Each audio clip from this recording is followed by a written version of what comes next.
Napakagaling ng mga Pilipino rito. Napakabuti ng mga Pilipino rito. Napakasipag ng mga Pilipino rito. Lahat po ng aking pinupuntahan ay tinitiyak ko na makasama ko yung tinatawag natin na Filipino community. At dahil nakikita ko, parang nakikita at na-inspire po ako, lumalakas ulit ang loob ko kahit mahirap ang trabaho, kahit mabigat, ay hindi na bale. Sabi ko, ito nakita mo naman ang nagiging resulta. Pagka natulungan natin ang Pilipino, sila ay sumisikat kahit saan mo dalhin, kahit saan mo ilagay. Yung mga namumuno ng mga malalaking korporasyon dito, ang una, pagka nag-hello, ang susunod ay nakumahal na mahal namin ng mga Pilipino rito.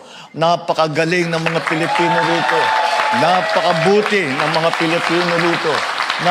Napakasipag ng mga Pilipino rito. At saka ang tingin sa inyo, hindi lamang kaibigan, kundi kamag-anak. Kasama na sa pamilya namin yung mga Pilipino niyan.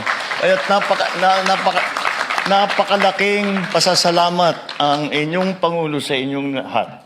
Dahil ay pinapatingkad ninyo ang pangalan ng Philippines sa buong mundo. Thank you very much. Our goal is to continue strengthening our economy so that traveling or working abroad becomes a matter of choice, whether driven by personal aspiration or the pursuit of better career opportunities, not out of necessity due to lack of opportunities back home. Mga kababayan, kayo ang magandang halimbawa at inspirasyon ng bawat Pilipino.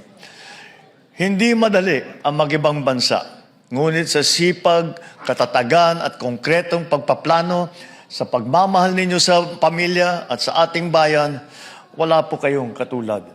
Kaya mula sa puso ko, muli, maraming salamat.